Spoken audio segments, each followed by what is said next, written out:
ಜೈ ಹಿಂದ್ ಮೊದಲ ವಾಕ್ಯ ಈ ರೀತಿ ಇದೆ. ಇದನ್ನ ಮನಸ್ಸಲ್ಲಿ ಕಲ್ತ್ಕೋ ಅಂತ ಹೇಳ್ತೀವಲ್ಲ. ಸಾಮಾನ್ಯವಾಗಿ ಕೆಲವೊಂದ್ಸರಿ ಜೋರಾಗಿ ಓದುತ್ತಾ ಕಲ್ತ್ಕೊಂತೀವಿ, ಕೆಲವೊಂದ್ಸರಿ ಮನಸ್ಸಲ್ಲೇ ಹೇಳ್ತಾ ಕಲ್ತ್ಕೊಂತೀವಲ್ಲ. ಸೊ ಇದನ್ನ ಮನಸ್ಸಲ್ಲಿ ಕಲ್ತ್ಕೊ ಅನ್ನೋದಕ್ಕೆ ಲರ್ನ್ ಇಟ್ ಇನ್ ಮೈಂಡ್. ಈಗ ಮತ್ತು ಇಲ್ಲಿ, ಈಗ ಮತ್ತು ಇಲ್ಲೇ ಅಂತ ಹೇಳೋದಕ್ಕೆ ನೌ ಆ್ಯಂಡ್ ಹಿಯರ್. ಅವನು ತುಂಬ ವಿಭಿನ್ನವಾಗಿದ್ದಾನೆ. ವಿಭಿನ್ನ ಅಂದರೆ ಡಿಫ್ರೆಂಟ್ ಅಂತೇಳಿ. ಅವನು ತುಂಬ ಡಿಫ್ರೆಂಟ್ ಆಗಿದ್ದಾನೆ, ಎಲ್ಲ ರೀತಿ ಇಲ್ಲ ಅವನು ಅನ್ನೋದಕ್ಕೆ ಹಿ ಈಸ್ ವೆರಿ ಡಿಫ್ರೆಂಟ್. ಯಾರು ಕಿರುಚುತ್ತಾ ಇದ್ರಲ್ಲ, ಯಾರದು ಕೇಳೋದಕ್ಕೆ ಹೂ ವಾಸ್ ಯೆಲ್ಲಿಂಗ್. ಈಗ ನಾನು ಹೋಗ್ತೀನಿ ಅನ್ನೋದಕ್ಕೆ ನೌ ಐ ವಿಲ್ ಗೋ. ನೀನು ಒದ್ದೆ ಆಗ್ತೀಯಾ ಅನ್ನೋದಕ್ಕೆ ಯು ವಿಲ್ ಗೆಟ್ ವೆಟ್. ಅವನು ಒಂದು ವೇಳೆ ಕಾಲ್ ಮಾಡಿದ್ರೆ, ಇನ್ ಕೇಸ್ ಅವನು ಕಾಲ್ ಮಾಡಿದ್ರೆ ಇಫ್ ಹಿ ಕಾಲ್ಸ್. ಅವನು ಮನೆಯಲ್ಲಿ ಇದ್ದಾನೆ. He is at home. ನಿನ್ನ ಕೈಗಳನ್ನು ಮೇಲೆ ಎತ್ತು ಅನ್ನೋದಕ್ಕೆ ರೈಸ್ ಯುವರ್ ಹ್ಯಾಂಡ್ಸ್.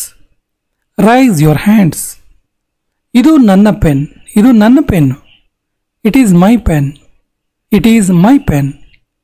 ಅವರಿಗೆ ಮಾತಾಡೋಕೆ ಬಿಡಿ ಅನ್ನೋದಕ್ಕೆ ಲೆಟ್ ದೆಮ್ ಟಾಕ್. ಅದನ್ನು ಓಪನ್ ಮಾಡಕ್ಕೆ ಹೋಗಬೇಡ ಅನ್ನೋದಕ್ಕೆ ಡೋಂಟ್ ಓಪನ್ ದಟ್. ನನಗೋಸ್ಕರ ಕಾಯು, ನನಗೋಸ್ಕರ ವೆಯ್ಟ್ ಮಾಡು ಅನ್ನೋದಕ್ಕೆ ವೆಯ್ಟ್ ಫಾರ್ ಮೀ. ನನಗೆ ಅವನು ಇಷ್ಟ ಇಲ್ಲ ಅನ್ನೋದಕ್ಕೆ ಐ ಡೋಂಟ್ ಲೈಕ್ ಹಿಮ್. ನೀನು ಇಲ್ಲಿ ಕುಳಿತುಕೋ, ನೀನಿಲ್ಲೇ ಕುತ್ಕೋ ಅನ್ನೋದಕ್ಕೆ ಯು ಸಿಟ್ ಹಿಯರ್. ನನ್ನನ್ನು ಒಂಟಿಯಾಗಿರಕ್ಕೆ ಬಿಡು ಅಂತ ಹೇಳ್ತೀವಲ್ಲ, ಲಿವ್ ಮೀ ಅಲೋನ್. ನೀನು ಇವಾಗ ಹೋಗ್ಬೋದು ಅಂತ ಹೇಳೋದಕ್ಕೆ ಯು ಕ್ಯಾನ್ ಗೋ ನೌ. ಅದು ಸರಿಯಲ್ಲ ಅಂತೀವಲ್ಲ, ದಟ್ಸ್ ನಾಟ್ ರೈಟ್. ಇದು ನನ್ನ ಕರ್ತವ್ಯ, ಇದು ನನ್ನ ಡ್ಯೂಟಿ ಅಂತೀವಲ್ಲ, ಇಟ್ಸ್ ಮೈ ಡ್ಯೂಟಿ. ಅವನು ಎಲ್ಲಿದ್ದಾನವನು?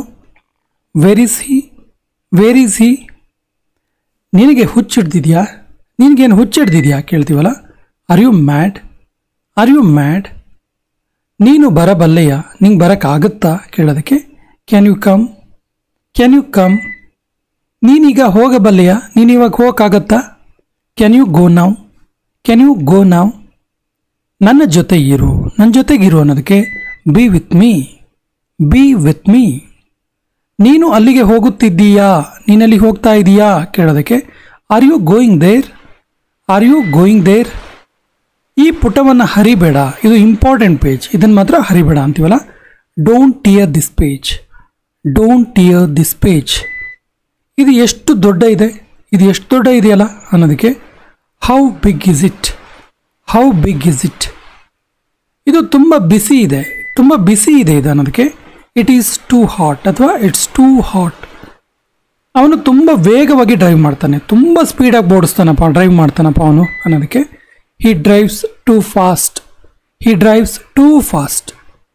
ನನ್ನ ಬಳಿ ನಿನಗೆ ಒಳ್ಳೆ ಸುದ್ದಿ ಇದೆ, ನನ್ನ ಹತ್ರ ನಿನಗೊಂದು ಒಳ್ಳೆ ನ್ಯೂಸ್ ಇದೆ ಅಂತೀವಲ್ಲ, ಐ ಹ್ಯಾವ್ ಗುಡ್ ನ್ಯೂಸ್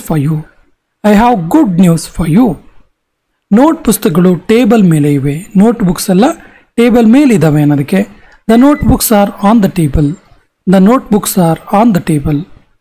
ಈಗ ನೀನು ನನ್ನ ಕೈ ಹಿಡ್ಕೋ, ಇವಾಗ ನೀನು ನನ್ನ ಕೈ ಹಿಡ್ಕೋ ಅನ್ನೋದು ಕೊನೆಯ ವಾಕ್ಯ.